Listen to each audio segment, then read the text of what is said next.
begins in 3, 2, 1.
Silent night, holy night, all is calm, all is bright. Around the young virgin, mother and child, holy infant, so tender and mild, sleep in heavenly peace.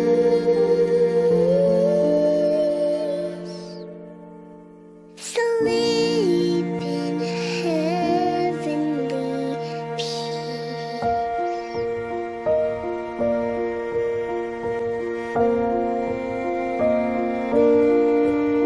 Silent night, holy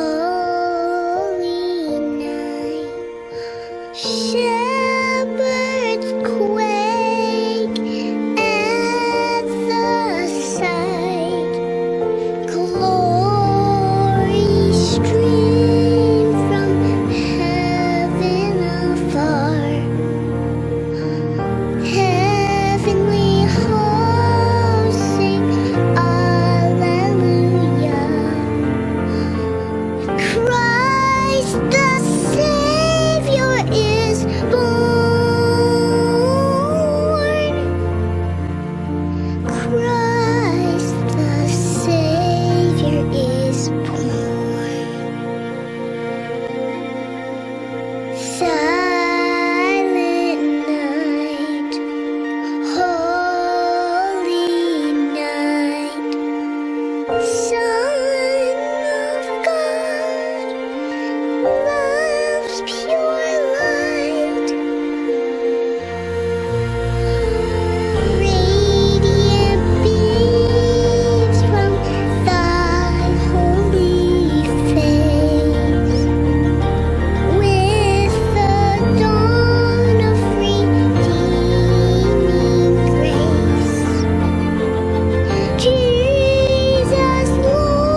전국의 시청자 여러분, 그리고 해외 동포 여러분, 안녕하셨습니까? 지금부터 선한 목자 텔레비전 방송을 시작하겠습니다. 먼저 하나님께 기도드리겠습니다.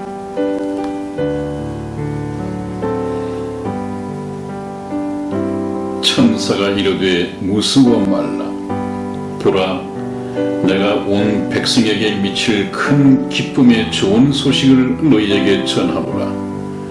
오늘날 다윗의 동네에 너희를 위하여 구주가 나셨으니 곧 그리스도 주시니라. 아멘.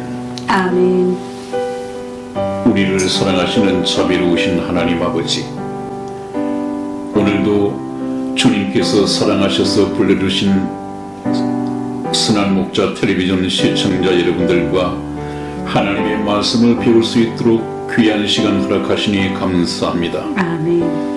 내가 내 나라를 선택할 수 없고 내가 내 부모를 선택할 수 없음에도 불구하고 종교 선택의 자유가 보장된 대한민국에 태어나게 하셨을 뿐만 아니라 이처럼 거룩하신 하나님의 말씀을 배울 수 있도록 인도하여 주신 것을 감사합니다. 아멘.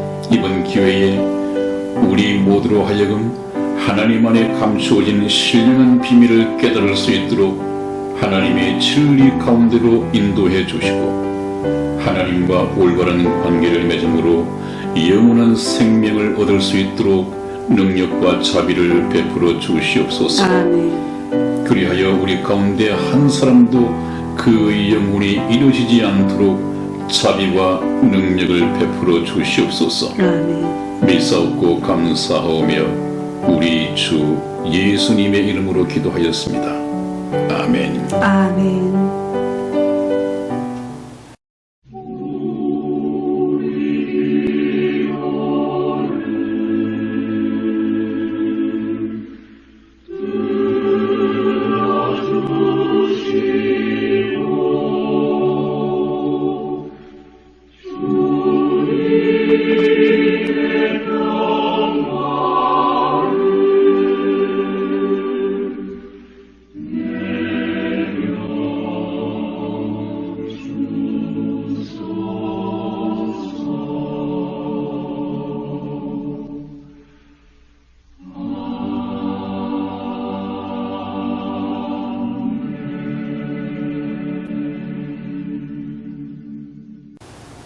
네, 여러분, 오늘이 그렇게 날짜적으로 정확한 것은 아닙니다만은 성경에서는 밝히고 있지 않기 때문에 12월 25일이 크리스마스다고 하는 이런 확실한 증거는 없습니다만은 그래도 세상에서 그냥 12월 25일은 크리스마스다 이렇게 지내고 있기 때문에 인사 말씀을 드리겠습니다.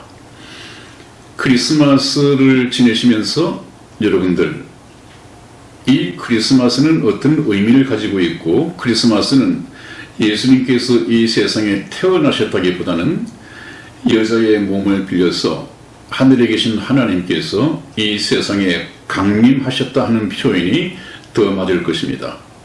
예수님의 생명은 이 세상에 탄생되면서 시작된 것이 아니거든요. 이미 오래전 영원 전부터 계셨던 하나님이십니다. 그 하나님께서 때가 되어서 여자의 몸에 나게 하시고 여자의 몸을 통해서 이 세상에 사람의 모습으로 강림하신 분이 바로 예수님이십니다. 그렇기 때문에 성탄절 이 날짜가 중요하지 않은 것은 하나님께서도 감추고 계십니다. 우리가 만일 그 날이 중요하고 꼭 알아서 기념해야 한다고 한다면 하나님께서는 성경 말씀에 예수님께서 언제 태어나시는지 하는 이 날짜를 정확하게 기술해 놓으셨을 것입니다. 그러나 하나님께서 숨기신 것은 숨기신 것대로 하나님의 뜻이 있습니다. 그렇다면 숨기신 것은 우리가 애써 알 필요가 없습니다. 여러분들 어버이날, 어린이날, 장애인의 날 이런 날들이 많이 있죠. 어린 아이들 어린이날을 어떻게 생각합니까? 1년 365일이 어린이날이었으면 좋겠다. 이런 생각들을 많이 합니다. 왜냐하면 그날만큼은 모든 이 시선들이, 모든 신경이 어린 아이들을 위해서 쓰여지기 때문에 그렇습니다. 어린 아이들이 얼마나 만족하겠습니까? 그러나 불행하게도 1년 365일이 아니라 어린이날만큼은 어린이들을 보살핀단 말이죠. 만일에 하나님께서 예수 그리스도의 탄생일을 성경 말씀에 기록을 했다고 한다면 많은 사람들은 1년 365일 중에서 364일은 별로 예수님과 상관없이 지내다가 예수님 생일날이 되면 교회든 어디든 아마 인파들로 미어 터질 것입니다. 그것은 하나님을 믿는 것이 아니거든요. 이 세상에 풍속에도 많지 않습니까? 그렇기 때문에 하나님께서 숨기신 것을 애써 크리스마스를 만들 필요가 없다는 것이죠. 그래서 지금 12월 25일은 예수님께서 태어나신 날이라기보다는 그 유래를 찾아보면 이방 종교에서부터 나온 것이라고 확인이 되고 있습니다. 네, 아무튼 여러분, 저희는 이번 기회에 예수님께서 이 세상에 오신 목적에 대해서, 또 예수님은 누구이신가에 대해서, 참된 예수님은 어떤 분인가에 대해서 성경적으로 접근해 가고 있습니다. 네, 여러분, 저희들은 지금 지난주 시간부터 이 예수님께서 이 세상에 오시기까지의 그 과정, 오시는 길, 이것을 성경 말씀을 통해서 하나하나 확인해 갈 것입니다. 여러분들, 제가 머릿속에 마음판에 새기라고 하는 말씀이 있었죠? 우리가 성경을 공부하고 예수님을 믿는 목적이 영원한 생명을 얻기 위해서인데, 그 영원한 생명을 얻는 것은 유일하신 참 하나님과 그의 보내신 자 예수 그리스도를 아는 것이니이다. 이것은 정말 여러분들 마음판에 새겨야 합니다. 여기서 떠나서는 안 됩니다.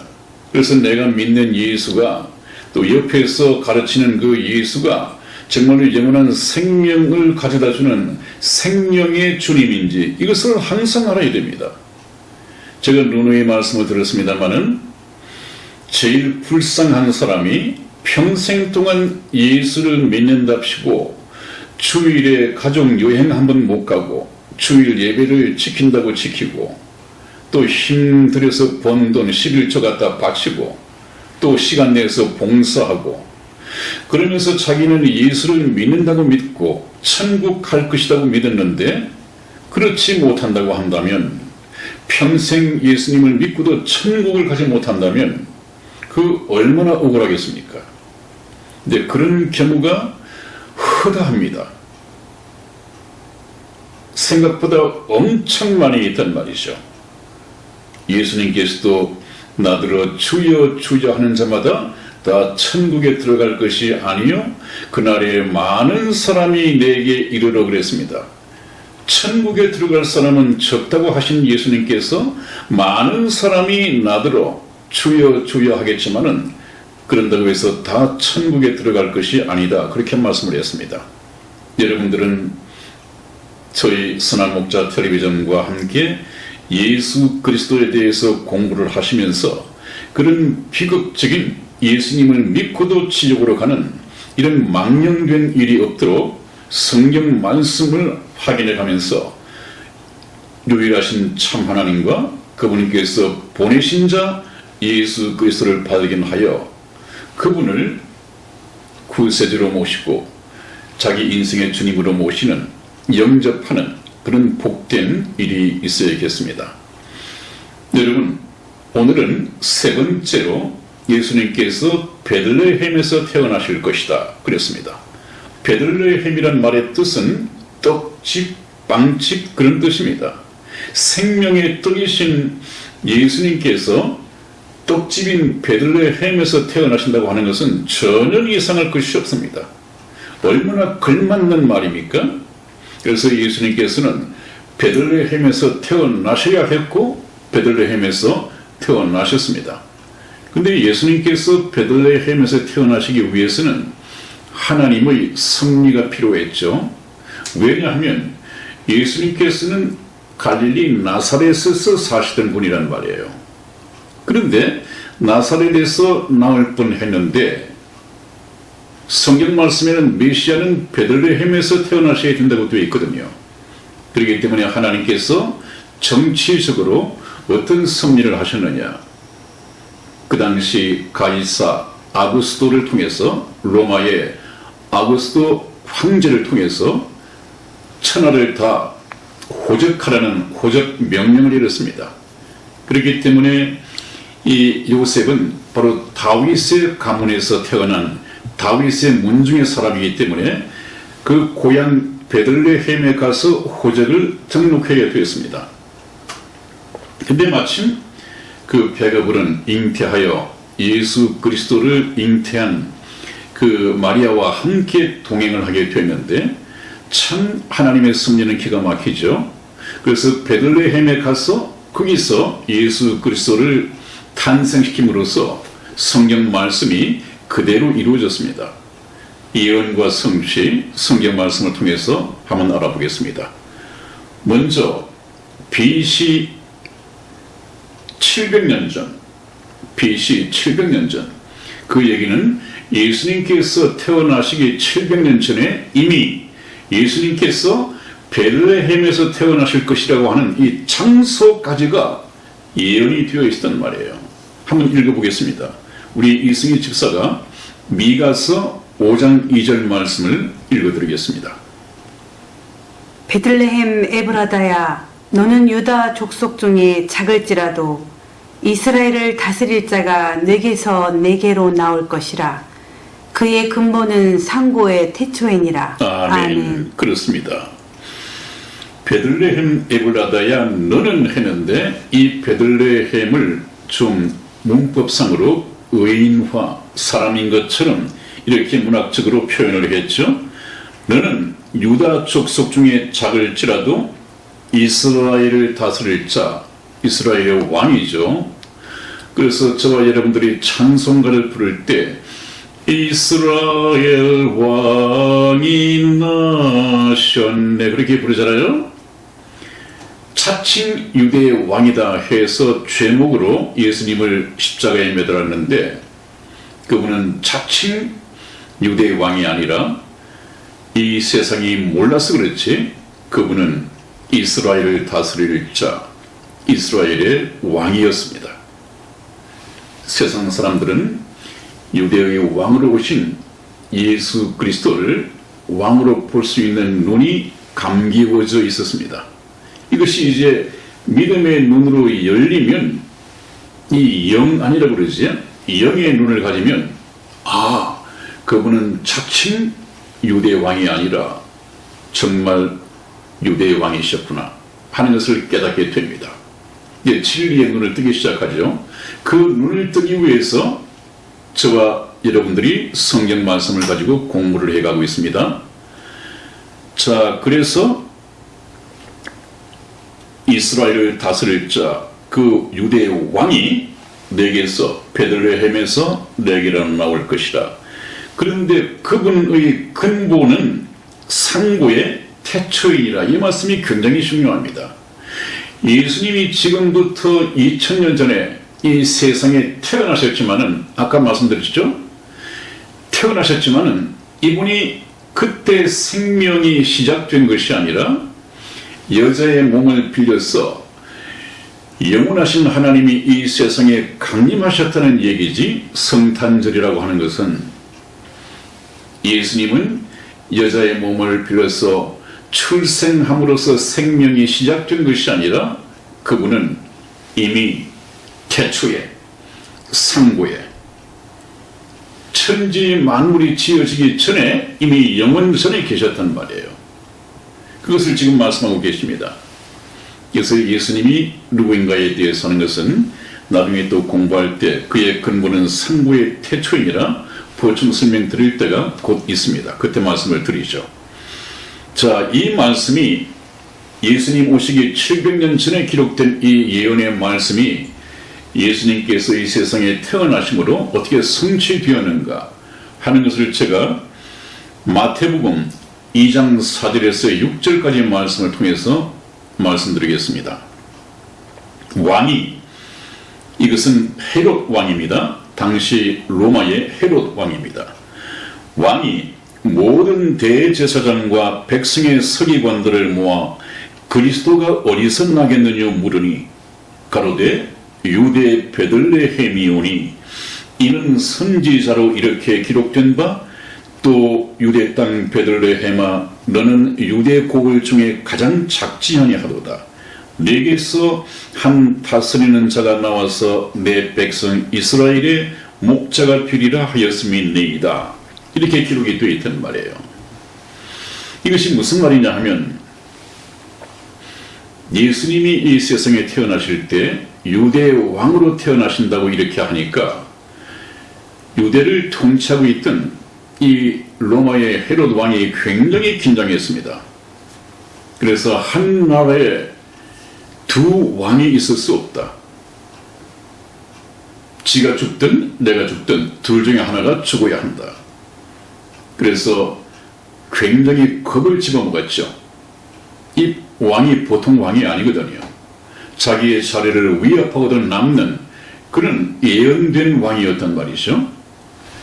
그래서 이 헤롯 왕이 성경 말씀을 아는 대제사장, 백성의 서기관들을 모아서 그 그리스도가 유대 왕으로 오실 그리스도가 어디서 나겠느냐 이렇게 물었습니다. 그랬더니 성경을 연구하는 이 유대 종교 지도자들은 가로되 유대 땅 베들레헴에서 태어나신다고 기록이 되어 있습니다. 옛 선지자가 그렇게 말을 했습니다. 그래서 금방 말씀드린 것은 미가 선지자가 말한 것을 그대로 인용해서 얘기를 해 주었습니다.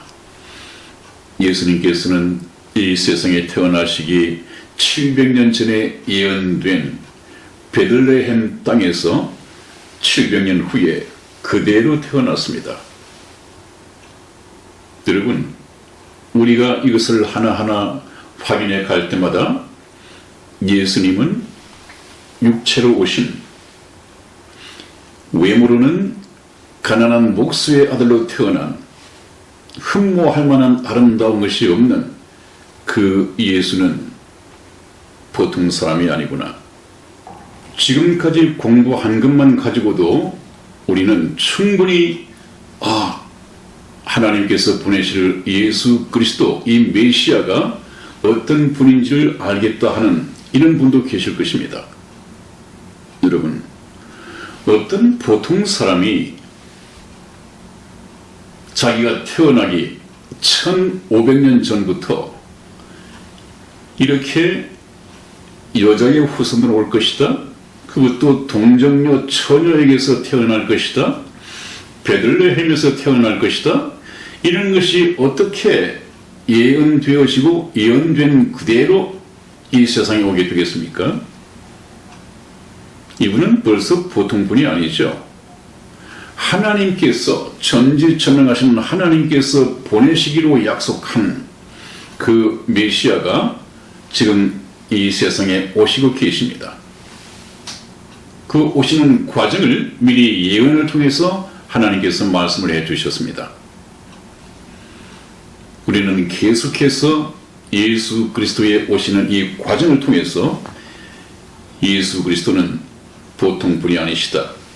바로 하나님으로부터 보내심을 받으시는 분이다. 이것을 머릿속에 정말로 잘 깨달아야 합니다. 그래서 이번에 저와 여러분들이 공부해가는 하나님께서 보내신 자 예수 그리스도를 알아가는 것은 굉장히 중요합니다. 아무리 강조해도 지나치지 않습니다. 네, 여러분, 네 번째로 다시 한번 알아보겠습니다. 이 메시아로 오실 예수 그리스도, 하나님께서 보내시는 메시아인 예수 그리스도는 다윗의 족보, 다윗의 가문에서 태어나실 것이다 하는 것까지가 이미 예언이 되어 있습니다. 여러분, 이것은 예수님께서 오시기 680년 전에 예언된 말씀입니다. 그 참 놀라운 일 아니겠습니까? 어느 한 사람이 태어나는데 680년 전에 어느 족보로 누구의 가문에서 태어날 것이다. 이것이 예언이 되어 있단 말이에요. 우리 성경 말씀 한번 봅니다. 이사야서 11장 1절에서 2절까지 말씀을 우리 이승희 집사 읽어드리겠습니다. 이새의 줄기에서 한 싹이 나며 그 뿌리에서 한 가지가 나서 결실할 것이요 여호와의 신 곧 지혜와 총명의 신이요 모략과 재능의 신이요 지식과 여호와를 경외하는 신이 그 위에 강림하시리니 아멘. 아멘. 여러분 한번 보십시오. 680년 BC 이사야 선지자를 통해서 하나님께서 말씀해 주셨습니다. 이새의 줄기에서 한 싹이 나며 하는 것은 이 이새가 무슨 나무가 아니고요. 다윗의 아버지 이름이 이새입니다. 그 이새의 줄기에서 한 싹이 나며 그 뿌리에서 한 가지가 나서 결실할 것인데 그가 곧 예수 그리스도시란 말이에요. 그 예수 그리스도에게는 여호와, 구약 성경의 하나님의 신 성령이죠.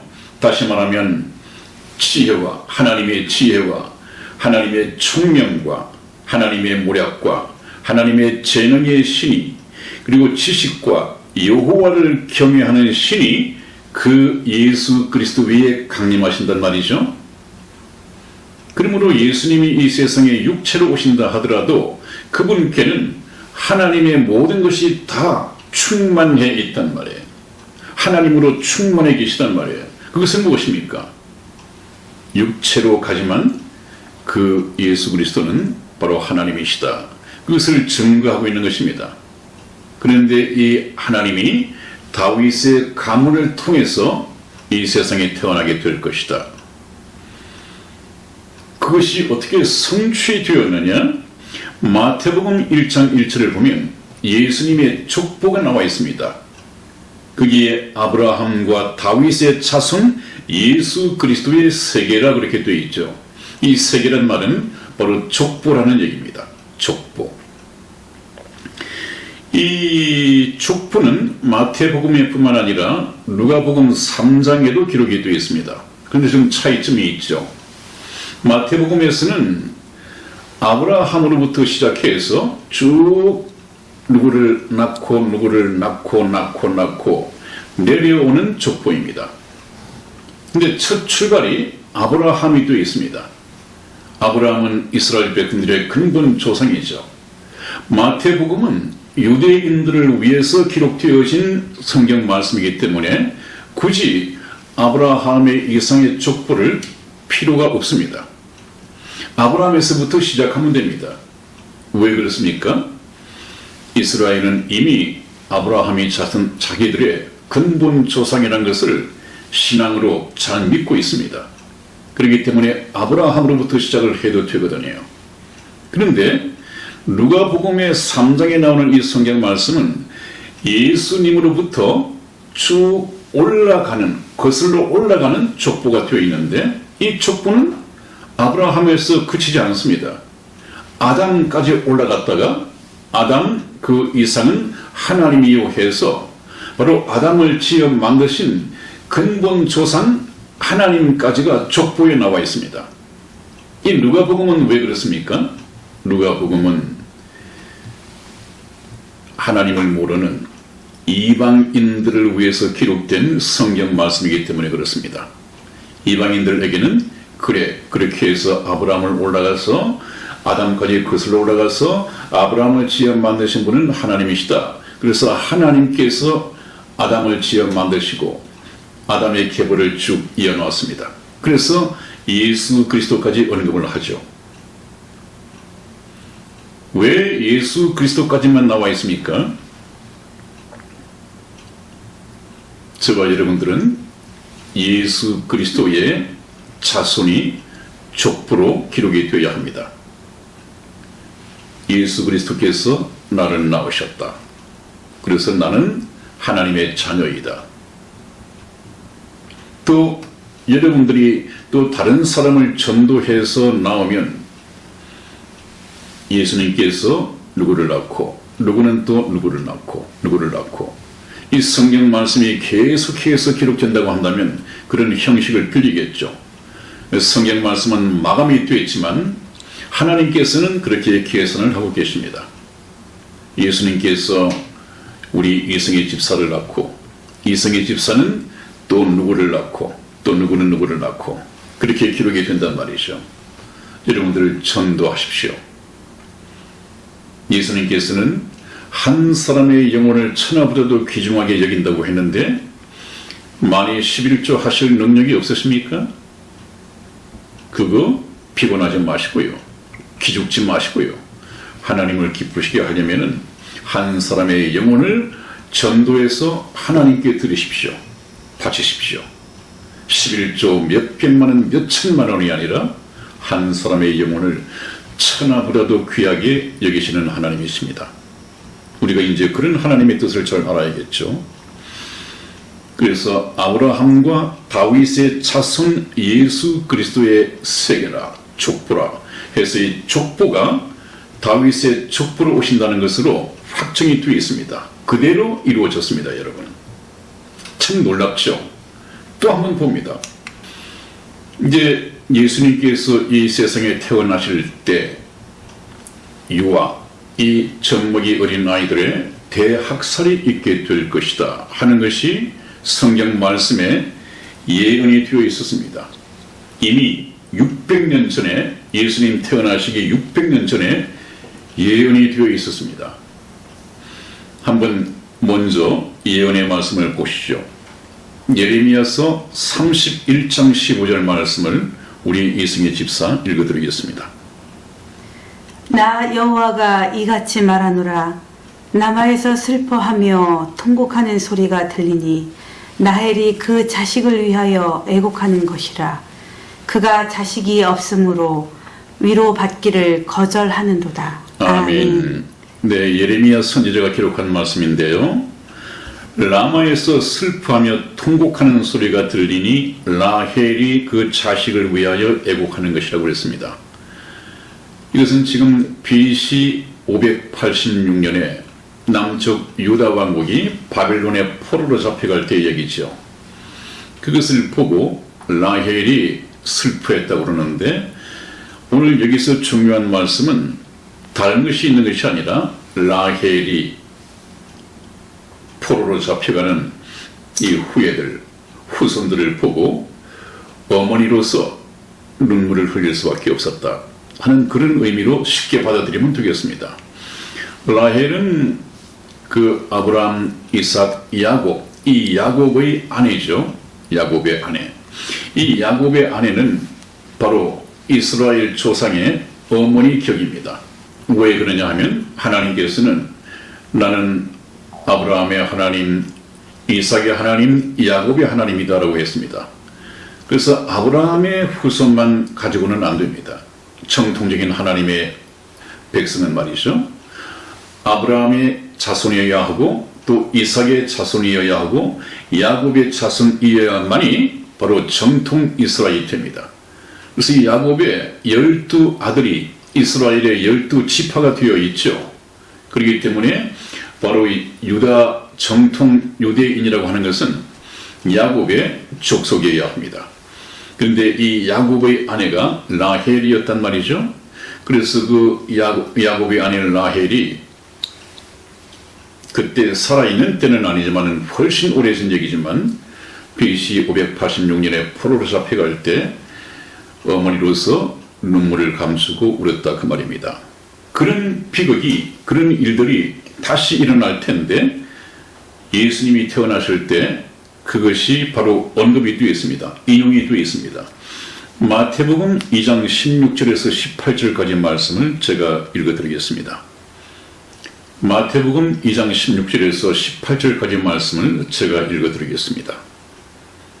이에 헤롯이 박사들에게 속은 줄을 알고 심히 노하여 사람을 보내어 베들레헴과 그 모든 지경 안에 있는 사내 아이를 박사들에게 자세히 알아본 그때를 표준하여 2살부터 그 아래로 다 죽이니 이에 선지자 예레미야로 말씀하신 바 라마에서 슬퍼하며 크게 통곡하는 소리가 들리니 라헬이 그 자식을 위하여 애곡하는 것이라. 그가 자식이 없으므로 위로받기를 거절하였도다 함이 이루어졌느니라. 이것이 무슨 말이냐 하면요, 그 헤롯 왕이 그리스도가 이 유대 땅에 태어난다고 하는 것을 굉장히 두려워했다고 저번에 말씀을 드렸죠. 그런데 이 헤롯이 예수님을 찾아서 경배하기 위해서 온 동방 박사들을 만났습니다. 그래서 동방 박사들에게 부탁을 하죠. 당신들이 가서 그 그리스도를 만나면 나에게 와서 어디에 있는지, 어디에서 태어났는지를 좀 가르쳐 달라. 왜냐하면 나 또한 유대 왕으로 오시는 그분께, 그리스도 그분께 경배해야 하지 않겠느냐. 그렇게 속였습니다. 정말 동방박사들은 그렇다고 믿었죠. 근데 그들이 베들레헴으로 예수님을 찾아서 가고 있을 때 하나님께서 나타나셨습니다. 너는 헤롯 왕에게 가지 말고 바로 예수님을 만나본 후에 너희 나라로 돌아가라 그랬습니다. 그런 줄도 모르고 이 헤롯은 틀림없이 자기가 명령을 하고 부탁을 했으니까 동방 박사들이 예수님을 만나서 경배하고 난 다음에 자기에게 와서 그 장소를 일러줄 것이라고 기다리고 있었죠. 암만 기다려도 오지를 않았습니다. 그래서 어땠습니까? 굉장히 처음부터 적개심을 가지고 하늘에 태양이 두 개가 있을 수 없듯이 이 로마에 왕이 둘이 있을 수가 없다. 죽여버려야 한다. 근데 속았단 말이에요. 그러면 가만히 있자. 그 동방 박사들이 나에게 와서 그 아이를 만나러 간다고 했는데 그러면 그때가 언제지? 가만히 있어봐. 그래. 넉넉 잡고 베들레헴 지경에 있는 2살 아래 아이들을 전부 다 죽여버리면 틀림없이 예수라는 그 아이도 죽게 될 것이다. 이렇게 작전을 짜고 대량 아이들을, 유아들을 학살을 시키는 장면이 역사가 있었습니다. 그것을 얘기하고 있는 것입니다. 그렇기 때문에 사람을 보내어 베들레헴과 그 모든 지경 안에 있는 산의 아이들을 박사들에게 자세히 알아본 그때를 표현하여 2살부터 그 아래로 다 죽이니 그 옛날 라마에서 라헬이 슬피 울며 통곡했다는 이 말씀이 그대로 이루어졌다 하는 그 말씀을 설명하고 있습니다. 여러분, 오늘도 여기까지 말씀을 드리면서 거의 시간이 다 됐습니다. 여러분들 이번 크리스마스는 그 날짜에 매이지 마시고요. 정말로 참 공교롭게도 하나님께서 이 크리스마스 시즌에 예수님의 탄생에 대해서 말씀을 드리도록 섭리해 주신 것 같아서 대단히 저 또한 신기하고 참 반갑습니다. 그래서 이번 기회에 이번 금년 크리스마스 시즌에는 그냥 크리스마스를 하나의 문화로 즐기지 마시고 저희와 함께 성경 말씀을 통해서 이 땅에 오셨던 예수 그리스도에 대해서 정확하게 알아보고 참으로 지극히 높은 곳에서는 하나님께 영광이요 땅에서는 기뻐하심을 입은 자들 중에서 평화로다 하는 이 말씀이 저와 여러분에게 임하는 그런 크리스마스가 되었으면 좋겠습니다. 오늘 여기서 끝맺겠습니다. 여러분 추운 날씨에 건강하십시오. 다음에 뵙겠습니다. 안녕히 계십시오. 안녕히 계세요.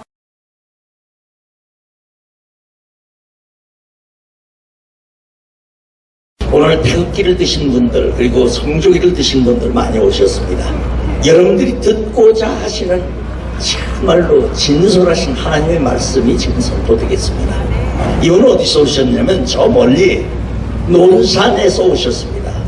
매주 이렇게 논산에서 오시는 아주 귀한 우리 애국 보수, 자유 보수 목사님이십니다.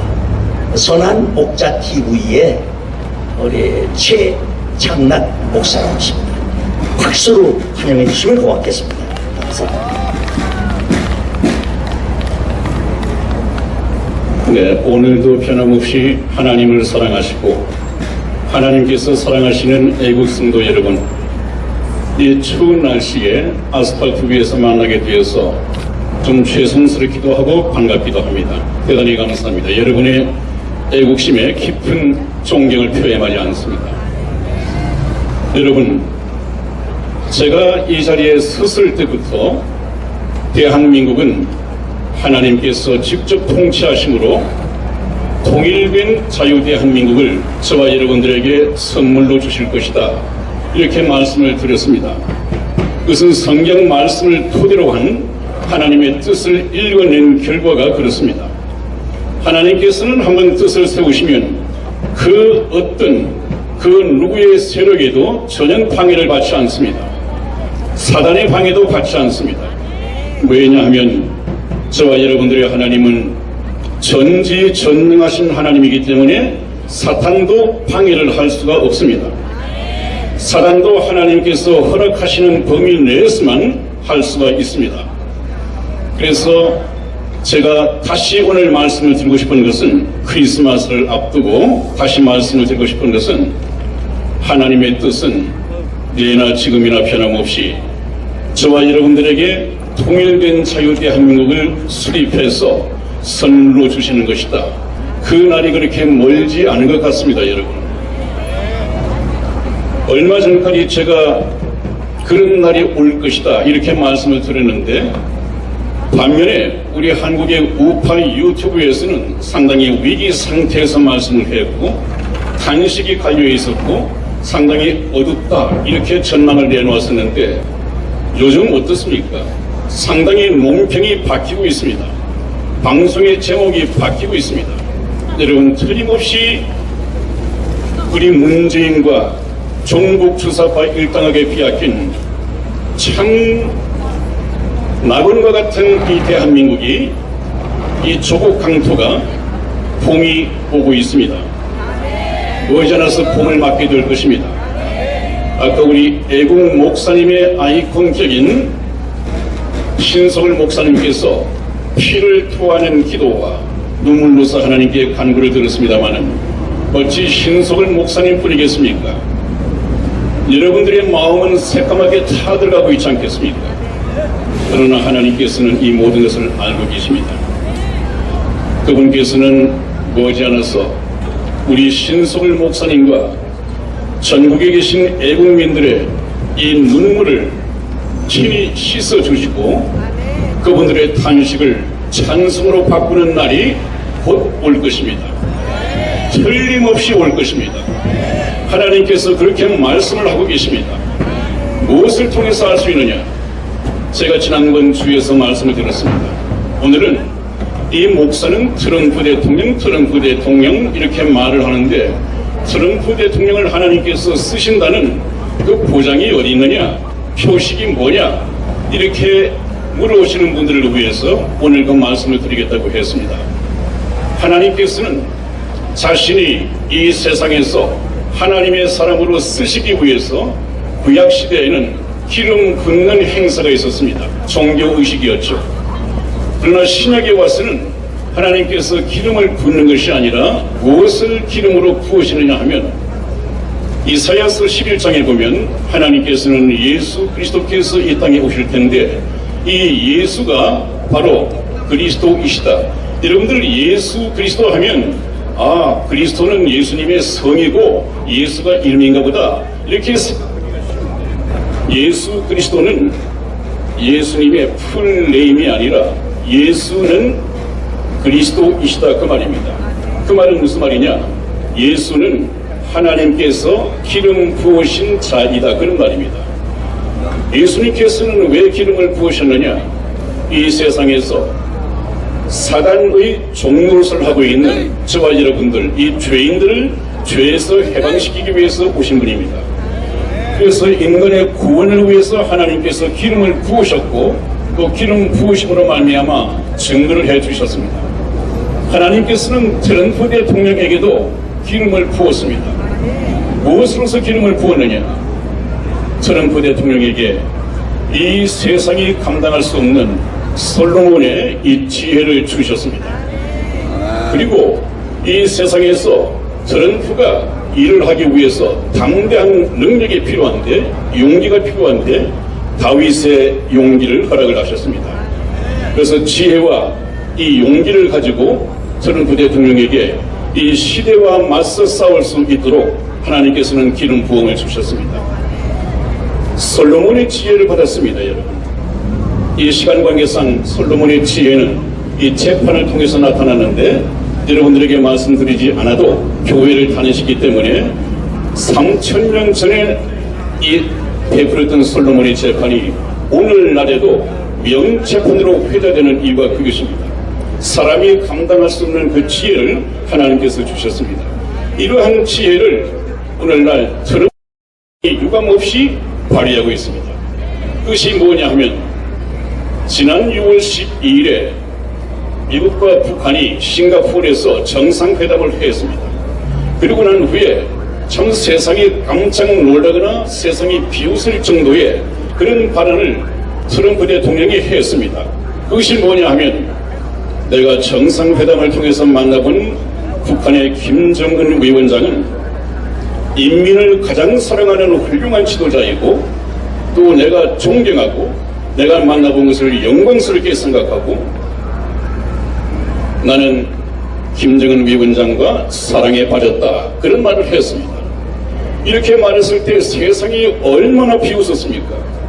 트럼프 대통령 미쳤구나, 사랑 볼 줄 모르구나, 김정은과 싸워야 할 텐데 존경해, 사랑에 빠져? 저런 자가 무슨 비핵화를 이루어내겠는가, 그렇게 얘기를 했습니다. 우리나라의 소위 우파라고 하는 이 유튜버들도 논평을 내면서 트럼프 대통령에게 총질을 해대고 비난을 아낌없이 쏟아냈습니다. 저 트럼프 대통령은 국제 정세도 모르는 부동산쟁이에 불과하다. 트럼프는 자기 미국의 대통령, 미국의 이익밖에 모르는 그런 미국의 대통령에 불과하다. 그러므로 여러분들은 태극 집회에 나가더라도 성조기를 당장 내려야 한다. 이런 논평들을 쏟아냈습니다. 트럼프 대통령을 총질해댔습니다. 그러나 저는 이미 4개월 전에 선한 목자 텔레비전 방송을 통해서 여러분들에게 얘기를 했습니다. 여러분들은 시청을 못하시겠지만 방송을 통해서 이미 하나님의 뜻을 전했습니다.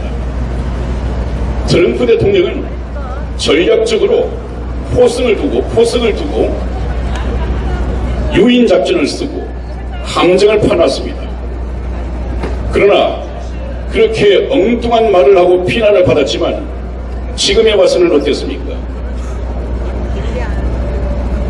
모든 세계가 이제 트럼프에 대해서 비판을 하거나 비난을 쏟아내지 않습니다. 이 문재인과 김정은도 누가 하라고 하지 않았음에도 불구하고 그 위장 거짓 평화 쇼를 하더니 전부 다 스스로 발목 잡히고 들통이 나버렸습니다. 또 문재인은 열심히 우방 대통령으로서 해외를 다니면서 자기가 김정은의 수석 대변인이며 또 북한의 고정 간첩이라는 이 사실을 트럼프는 아무 말도 하지 않았는데 자기가 고해성사를 하고 말았습니다. 거기다가 얼마 전에 우리 FTA 이것이 얼마나 잘 돼 있었습니까? 미국이 굉장히 손해를 입었다고 트럼프 대통령이 항상 얘기를 해왔는데 그 유리한 FTA를 뒤엎는 이 재협약 이 서명에 사인을 해버렸습니다. 그것을 지켜보고 있던 트럼프 대통령은 이 문재인을 보고 뭐라고 생각했습니까? 나쁜 놈. 종전선언을 얻어낼 수만 있다면, 그래서 김정은에게 나라를 갖다 바칠 수 있다면 국가 경제가 망하든 말든 아무런 개의치 않는구나. 오로지 북한의 김정은에게 종전선언의 선물을 갖다 바치고 미군이 철수하고 우리나라가 적화 통일되기를 원하는 친구구나.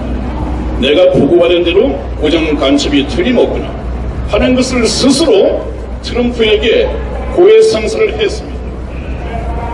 그런데 어떻게 이 트럼프 대통령이 아무런 아무런 국제 감각이 없는 그런 대통령이 있습니까, 여러분? 트럼프 대통령은 솔로몬의 지혜로서 기름을 받은 이 하나님의 사람입니다. 틀림없이 트럼프의 지혜가 지금은 이길 사람이 없습니다. 중국의 시진핑도 나가 떨어져 버렸고, 김정은도 죽은 듯이 조용하고, 제가 말씀드렸지 않았습니까? 오늘날 유튜브에서 이제는 우리나라의 문재인도 유통기한이 다 된 모양이다, 이제 그 제목이 나오고 있습니다. 저는 뭐라고 했습니까? 벌써 3주 전에 이 문재인은 이미 하나님으로부터 용도 폐기된 자이다, 아무런 할 일이 없을 것이다, 하나하나 이루어져 가고 있습니다. 여러분, 또 트럼프 대통령은 다윗의 용기를 가지고 있습니다. 여러분, 지금 트럼프 대통령은 여러분들이 국제 정세를 좀 안다면 상당히 피부에 와닿을 텐데, 지금 트럼프 대통령이 미국 대통령이 되기 위해서는 엄청난 용기가 필요합니다. 왜냐하면 세계화의 물결인 신세계 질서라고 하는 NWO가 쓰나미처럼 몰려가고 있었습니다. 그것이 아버지 부시, 아들 부시, 클린턴, 오바마까지 내려왔는데, 오바마에서 바로 힐러리로 이어졌어야 했습니다. 만일에 힐러리가 대통령이 되었다면 우리나라는 희망이 없습니다. 바로 적화되었을 것입니다. 그것을 하나님께서 끊으셨습니다. 이것은 기적입니다. 그래서 트럼프 대통령의 당선은 정말 우리나라를 위한 기적이었습니다. 하나님의 기적이었습니다. 트럼프 대통령이 당선될 것이라고 점치는 사람은 아무도 없었습니다.